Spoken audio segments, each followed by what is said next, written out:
There is a terrifying loophole in real estate law. A broker is legally obligated to tell you if a violent murder took place inside a home, but they are entirely exempt from disclosing if something unholy still resides within its walls. Imagine securing the absolute perfect living space. A massive, 2-bedroom, top-floor apartment with a sprawling balcony overlooking the glowing runways of the Chicago airport. Now, imagine the rent is only $800 a month. It sounds like an absolute miracle, right? But for 4 young college graduates, Mark, Sarah, John, and Emily, this impossibly cheap lease was essentially a signed contract with the devil. The group was desperate. Their previous living situation was a nightmare, plagued by an overbearing landlord who constantly harassed them. So, when a shady, fast-talking broker offered them apartment 5B, a sprawling penthouse-level flat in an old brick building just outside the city, they jumped at the opportunity.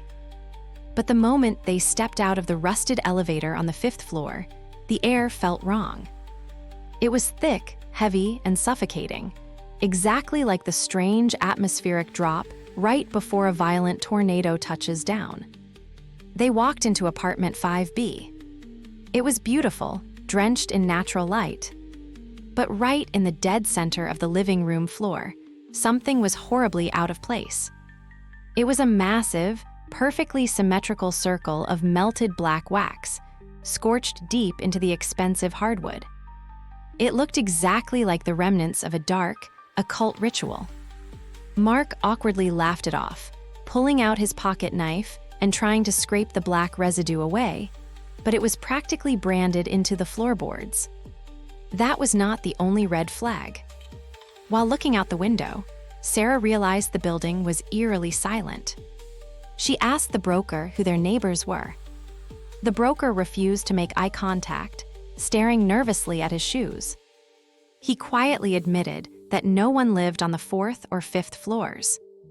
Every single unit below and across from them was padlocked shut with heavy iron chains. The owners had abruptly fled to the other side of the country, desperate to rent the place out for whatever pennies they could get. Despite the creeping sense of dread gnawing at their stomachs, the young couples were blinded by the cheap rent. They agreed to take it. The building manager, a frail, nervous older man, demanded an absurd 11-month security deposit in cash. Once he violently snatched the envelope of money from Mark's hands, his entire demeanor shifted. He looked terrified. He pointed a trembling, bony finger toward the end of the hallway, where a heavy steel door led up to the rooftop. The manager leaned in, his voice dropping to a panicked whisper. "Listen to me very carefully. You see that brick holding the roof door open. Do not ever move it." He paused, taking a ragged breath. "No matter how bad the wind howls, no matter how violent the storms get, you do not close that heavy steel door. If you close it, you trap them down here with you." Before they could even ask what he meant, the manager sprinted down the stairwell, fleeing as if his life depended on it. Mark and John ran to the roof. It was just an empty, sprawling concrete terrace, the rusted door wedged open with a single cinder block. They laughed, assuming the old man was just a crazy, superstitious local. 2 days later, they moved their belongings into the apartment. Mark and Sarah took the master bedroom, while John and Emily took the second room down the hall. For the first few hours, everything felt like a massive victory. But as soon as the sun dipped below the horizon, plunging the empty floors below them into total darkness, the energy in the apartment aggressively shifted. The walls felt like they were closing in. That very first night, the horror began. At exactly 3:00 a.m., Sarah jolted awake in the master bedroom. The air in the room was freezing, so cold she could see her own breath. In the pitch black, she heard a wet, guttural growling sound coming from the pillow right next to her. She turned her head and screamed. Mark was lying flat on his back, his eyes completely rolled into his skull, exposing only the bloodshot whites. His jaw was locked wide open, and his body was entirely paralyzed. He was violently gasping for air, his hands pinned to his sides, as an invisible, crushing weight pressed down on his chest. Invisible fingers were squeezing his windpipe. Sarah grabbed him by the hair, violently shaking him and screaming his name. Finally, the invisible grip released. Mark collapsed forward, coughing up spit and aggressively gasping for air. He looked at Sarah, his face pale and dripping with cold sweat, and whispered, "Something was sitting on my chest." And it smiled at me. Mark's horrifying sleep paralysis was not a one-time occurrence. It quickly morphed into a terrifying nightly ritual. Every single night, his mind would aggressively slip into a state of absolute madness. He would suddenly shoot up from his mattress in the dead of night, clawing desperately at his own throat, gasping for air as if the oxygen had been violently sucked from the room. Sometimes, Sarah would wake up to find him aggressively tearing his pillow to shreds with his bare hands, completely unconscious. The heavy, oppressive negativity in apartment 5B began to poison everything. The once happy couples began viciously screaming at each other over the smallest things. Their careers stalled. Interviews failed. The apartment felt like a giant, concrete parasite, slowly draining their life force. Before we delve deeper into this escalating nightmare, tell us, have you ever experienced a truly terrifying paranormal event or encountered a ghost in your own life? Leave a comment below and share your story. Now back to the horror. One rainy evening, John, Mark, and Sarah walked down to a local coffee shop to escape the suffocating walls of the flat. Emily stayed behind, complaining of a severe migraine. They had only been gone for 15 minutes when John's cell phone began to violently ring. It was Emily. When John answered, he didn't hear a greeting. He only heard hyperventilating and the sound of muffled, hysterical sobbing. "Come back, please," she choked out in a panicked whisper. "There is someone in the apartment." The three of them sprinted back to the building in absolute terror. When they unlocked the heavy wooden door, they found Emily curled into a tight ball on her bed, trembling violently. She looked up at them with hollow, terrified eyes. "I was scrolling on my phone," she whimpered. "And I saw a tall, barefoot man sprint down the hallway right outside my door." Sarah desperately tried to rationalize the terror, suggesting it was just a shadow or an animal. But Emily's voice dropped dead flat. "It was a man. And he was waiting for me in the dark." The entities in the flat were growing bolder. Just a few days later, Sarah and Mark were alone, preparing dinner in the kitchen. Suddenly, Sarah heard the distinct, monotonous beep of a waiting dial tone coming from her cell phone. Then, an automated operator's voice echoed from the speaker. "The number you are trying to reach is currently busy." Sarah froze. Her phone was sitting on the granite counter, completely locked, untouched. She slowly turned to Mark, who was standing 10 feet away, aggressively chopping vegetables. "Did you just try to make a call on my phone?" she asked, her heart pounding in her chest. Mark shook his head, pointing out that he hadn't moved from the cutting board. There was no one else on the entire floor. No one else in the apartment. Something invisible had stood right next to Sarah and dialed a number on her locked device. But the absolute peak of the terror occurred just 48 hours later. Mark had a routine medical checkup for his new corporate job. A medical technician arrived at the apartment that afternoon, drew 2 vials of blood from Mark's arm, and left. Sarah went to the kitchen to prepare lunch, leaving Mark in the bedroom to rest. 10 minutes later, she walked into the master bedroom to check on him. What she saw will haunt her for the rest of her life. Mark was sitting upright on the edge of the bed. but his neck was violently snapped to the side, tilted at a completely grotesque and unnatural angle. His entire body was violently convulsing. Sarah screamed and ran toward him. His skin was burning up with a massive fever, but the most horrifying detail was his mouth. His jaw was clamped completely shut, his teeth grinding together with such vicious, ungodly force that she could hear the enamel cracking. In some dark, occult traditions, this aggressive lockjaw is a primary physical symptom of demonic possession. Sarah forcefully jammed her fingers against his jaw, desperately trying to pry his teeth apart so he wouldn't bite his own tongue off. Mark suddenly collapsed backward, completely unconscious. Emily rushed into the room with heavy sedatives and ice water. They desperately managed to get the medicine down his throat. By the time the sun set that evening, Mark woke up. He was completely fine.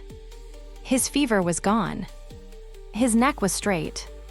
He had absolutely zero memory of the horrifying ordeal. But the entity had successfully marked its territory, and it was ready to destroy them.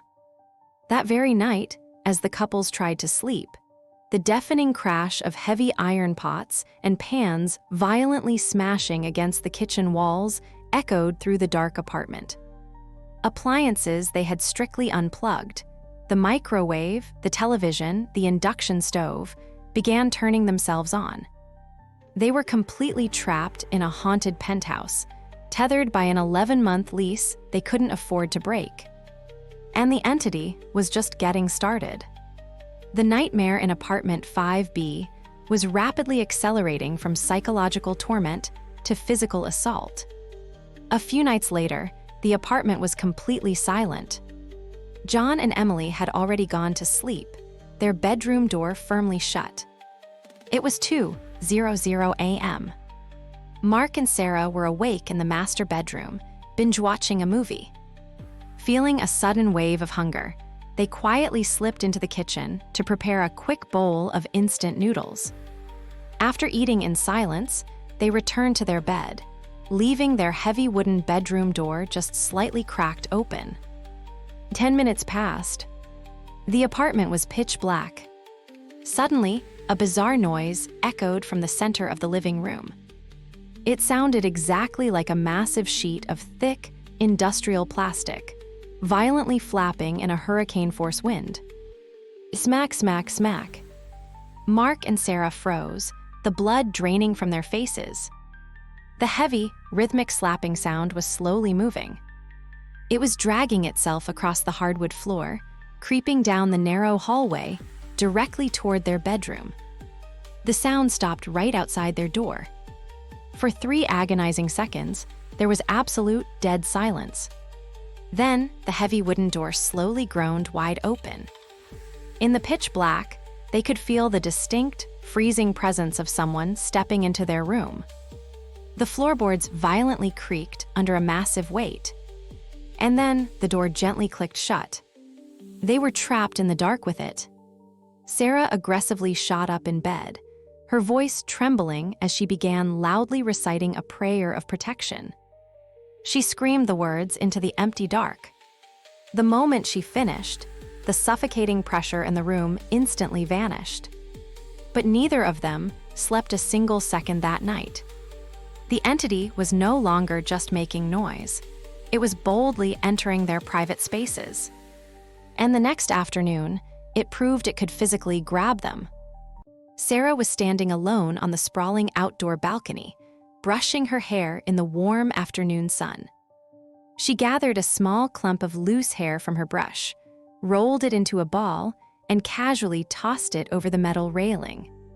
She expected it to drift down to the street below. Instead, the clump of hair violently shot upward.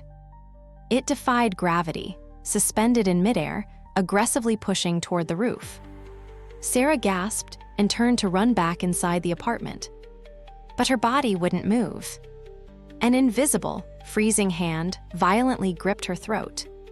Another massive, unseen force grabbed her arms, pinning them tightly to her sides.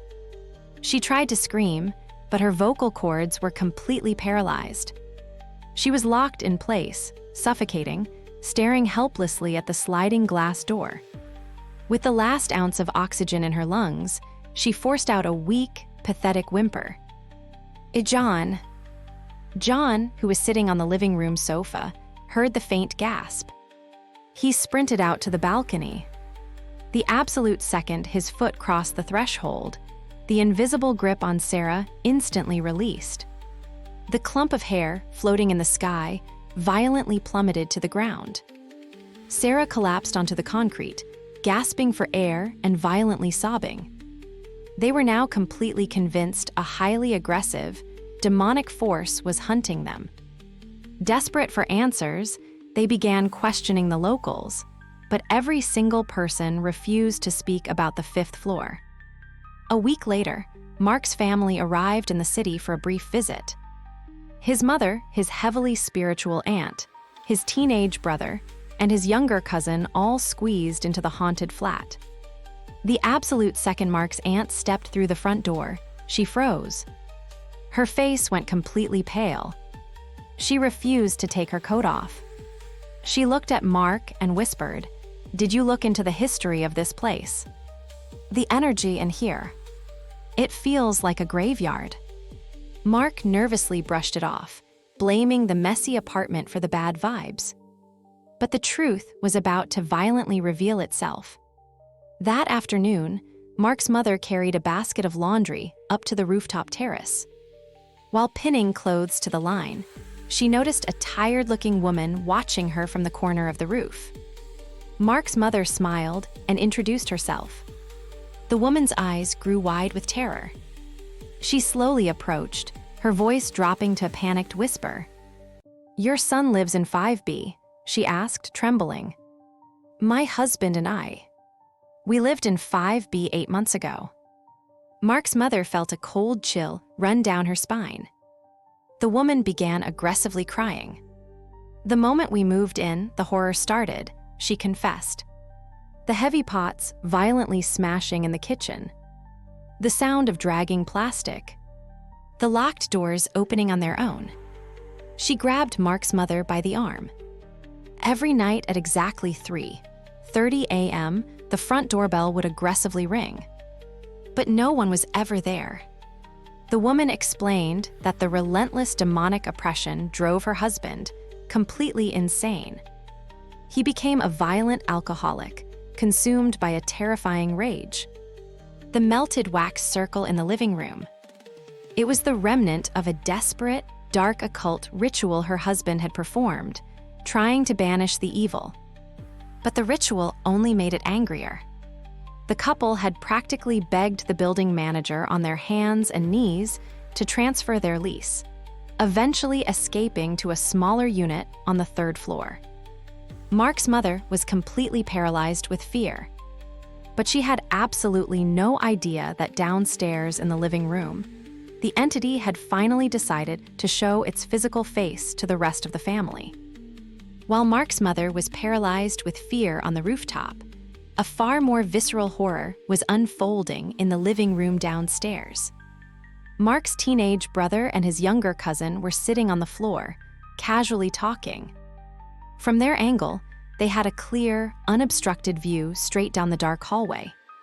Suddenly, Mark's brother completely froze. The blood instantly drained from his face. His cousin asked what was wrong, but the boy could not speak. He was completely paralyzed, his eyes locked onto the shadows at the end of the hall. There, slowly creeping across the hardwood floor, was a tall, emaciated man. But he was not walking. He was crawling on his hands and feet, his long limbs bending at horrific, unnatural angles, moving exactly like a giant, crushed spider. Long, thick, matted black hair completely covered his face. The entity silently dragged itself across the hall and vanished into the master bedroom. The boys were too absolutely terrified to scream. When the extended family finally left that evening, Mark's teenage brother decided to stay behind for a few days, completely unaware that he had just signed up for a psychological nightmare. The following night, Mark had to leave the apartment to run an emergency errand across town. Emily and Mark's brother were the only two left inside the dark flat. Around midnight, the brother woke up to use the restroom. As he walked down the pitch-black hallway, he glanced into the master bedroom. The door was wide open. In the pale moonlight filtering through the window, he clearly saw someone lying flat on Mark's bed, staring up at the ceiling. Assuming his brother had finally returned, he called out into the dark. "Mark, why are you sleeping in the dark? Come out to the living room." The figure on the bed did not move. It did not make a single sound. It just laid there, rigidly staring upward. Feeling a sudden, freezing wave of panic, the boy backed away and ran into Emily's room. He woke her up, complaining that Mark was ignoring him. Emily sat up, her face turning a sickly shade of gray. She looked at the terrified boy and whispered, "Mark isn't back yet. He is still across town." The boy's blood ran ice cold. Whatever was lying in that bed was not human. When Mark finally returned and heard the story, he realized the apartment was completely unsafe. The constant demonic oppression finally shattered the group. Sarah packed her bags, violently fought with Mark, and completely moved out. Mark took his traumatized brother back to their hometown, abandoning the lease entirely. John and Emily were now left completely alone in the cursed penthouse.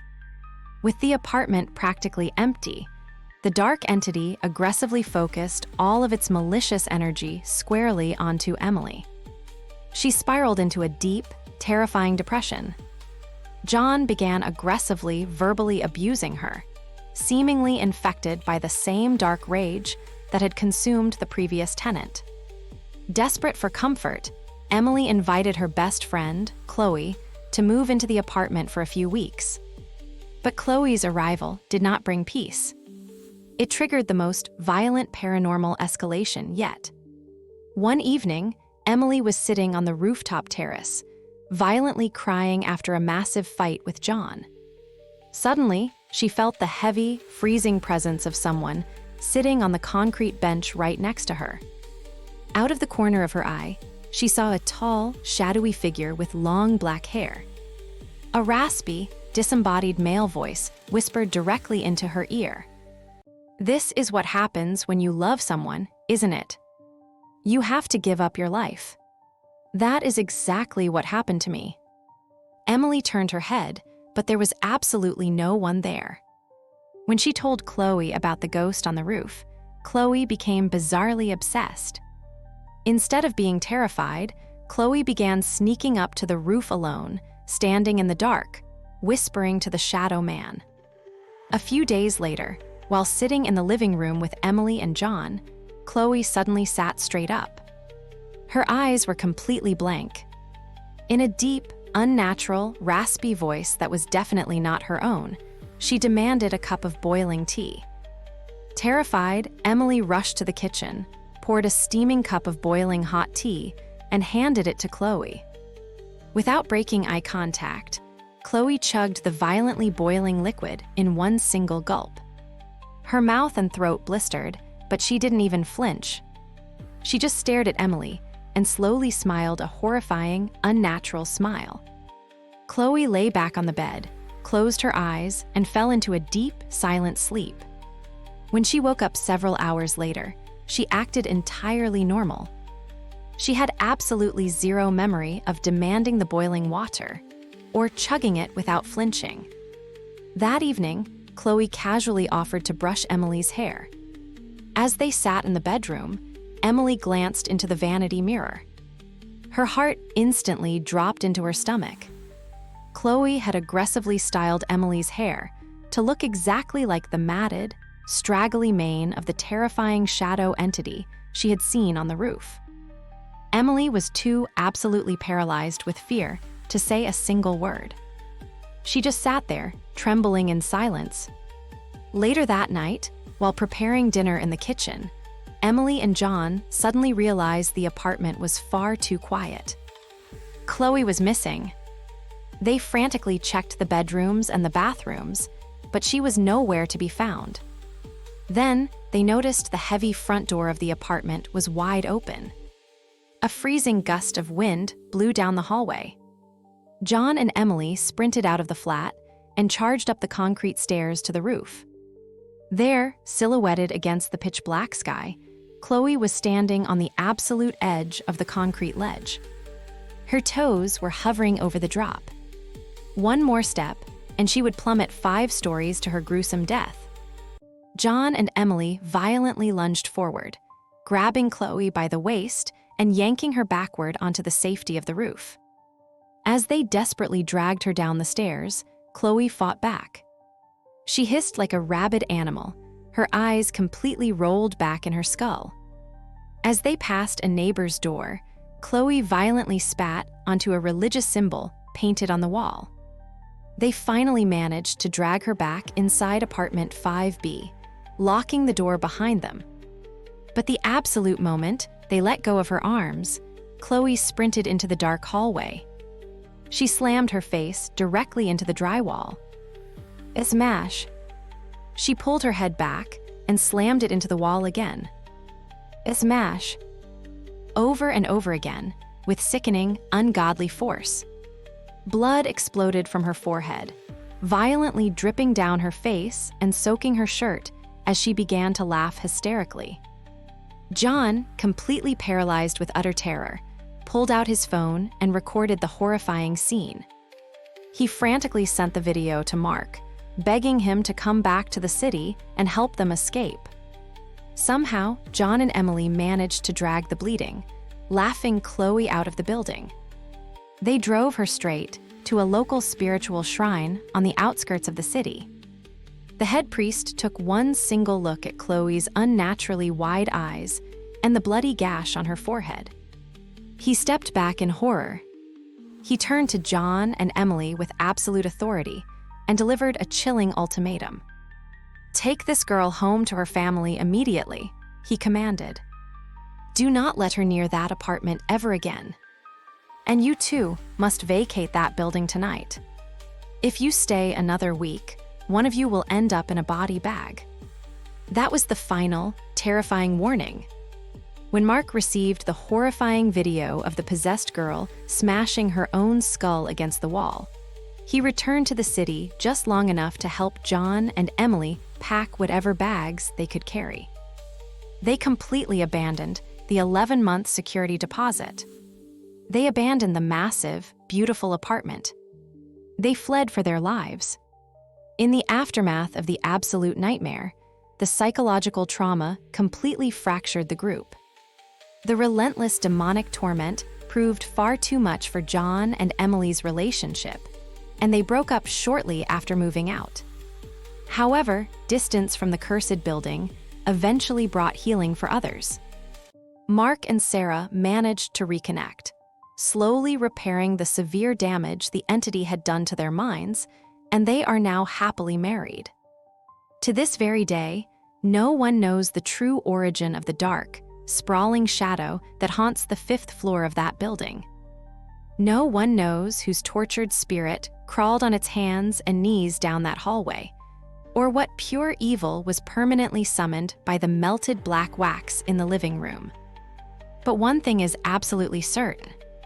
If you ever find a massive, luxurious penthouse overlooking the city, and the rent seems far too good to be true, you might want to ask why the neighbors on the floor below have padlocked their doors shut.